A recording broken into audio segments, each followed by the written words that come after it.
Fair Kenyans, let's reason together.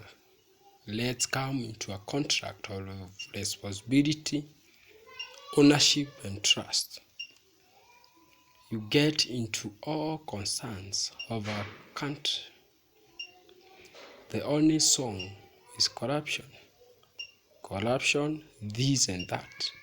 It's time to deliver our country, our home and the homes of our children. Kenya is sinking. Corruption cases increasing day by day. People popularizing themselves through corruption.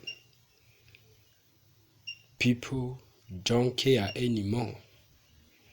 Otherwise, the evidence won't be traced, so I can steal as much I can. They don't care.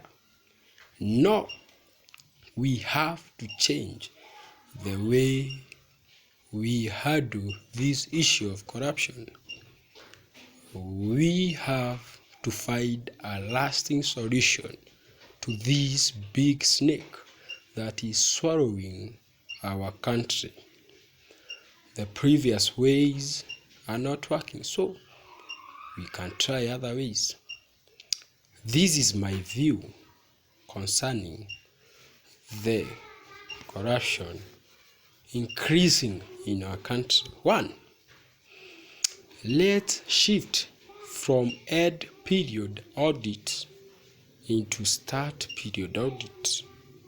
That is, let's have audit on,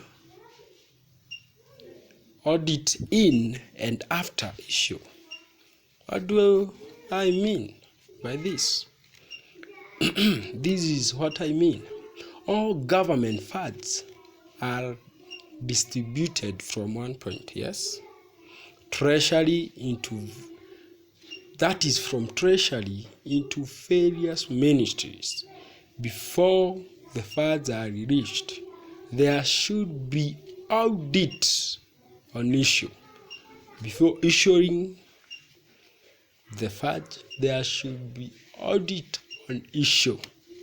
This is where the purpose of the funds is known, project budget is given, summary of the flow of the project and the time expected to complete the project.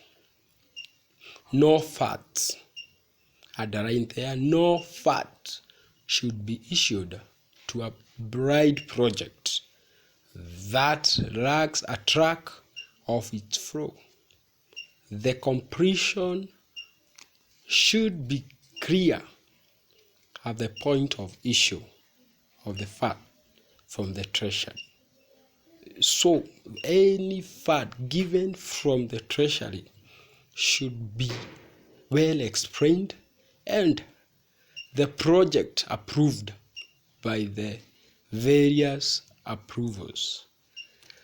The other thing, there should be audit in, that is this is the audit on the ongoing project, the percentage wise. Let's not leave the whole project to certain organization to ask questions after the completion. Let's have continuous audit based on the percentage of work done and the work remaining. By then, we will detect any unusual mischief activities and save the public funds in early stages. The other one is there should be audit after. Now, after the project is complete, the final audit should be done. The expected and the proposed project is compared with the original project on the ground, which the contractors have already delivered. Any defect or other performance should be compensated.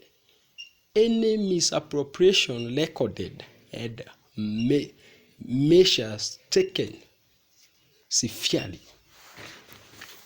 Fellow Kenyans, I have another suggestion, number 2. The first suggestion was to introduce audit on the project, audit in the project, and audit after the project. Suggestion number 2. Let's have something I'm calling percentage or portion issue. All projects should be apportioned in equal accessible portions. Any project should have time limit of completion per every portion at a given time. Deadlines should be periodic and strictly met. Treasury should also issue the project further in portions, and only on the completion of previous portion that will automatically approve the funds for the next portion. This will serve as control to the progress of projects and the proper usage of the public funds. So, if someone fails to deliver the first portion, he should not or she should not be given the funds for the next portion. And also, he ought to pay back the money for the wrongly project done. I have another suggestion, number 3. Let's shift blame from organization into individual levels. What do I mean? When Treasury issue funds, the responsibility and accountability of funds should not be on the organization, but on the individual handling or individual heading the ministries. Then from ministries to the individual heading the projects on the ground. There should be no blame on the ministry X or Y. There's nothing like Ministry of Education or of Agriculture, but on the individual M or Z, that is the specific person heading that ministry should be held accountable of the funds. So ministries don't misappropriate funds, but individuals do. The burden of responsibility should be solely on the directors, CEOs, and signatories of the organization. By so doing, we will have individuals owning the public funds and being personally responsible, never to shift blame on a known thread of persons. This will help us to create sense of ownership. You own the funds. You know, I have 8 billion or 10 billions. These are the funds. You own the fund, so that if in case of the misuse or misappropriation of the funds, then you have yourself to be blamed and to be followed, not the minister have misappropriated or so.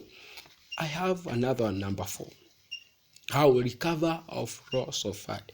Then we've gone through all the process, but maybe we have lost some funds. In case of loss of funds, what should we do? So I have a suggestion, number 4. The above individuals should be held accountable, personally accountable for any funds lost in their organization. The misread fund for the given portion should be first recovered from the individuals, and let the individuals trace the money back and recover them legally and compensate themselves. We don't care how they will get their money, but first we gave you some money, so refund the money I gave you, then from there. Because these individuals know, I gave Kamau, I gave Ochieng, I gave whoever, I gave Betty this amount of money, but I gave, but they don't want to follow up, because they know, after all, the evidence will not be found. So they will keep on appropriating to the head. After all, the individuals knows where the money is. They know whom they allocated the funds to. Let him follow them and recover his money back. Otherwise, government should not follow up that happened. What happened, sorry, and who misused and who didn't. The person in charge should bear the cost of recovery. Let recovery be from top bottom. Then the government move into other useful businesses. Leave the directors and the signatories recovering their money from where they distributed them to. So the idea is, if you are given some amount of money, you should be held accountable for the money. The government should recover the money from you, whichever means. Then with your team, you should know whoever misappropriated my money, so you can get your money back. And the cost of recovering, you should, or the corrupt person should bear the cost of recovering their money. Otherwise, we are praying and we know we are getting better. In Chinese language, we say, ngoma iturikaga ni guthinjirwo. Wathinjira ngoma, these people twamathinjira tumahake maguta matiretiga gutuiya ni undu ngoma iturikaga ni guthinjirwo. We shall overcome. Ngai ebere no nginya. We shall overcome. Yours, Kenya.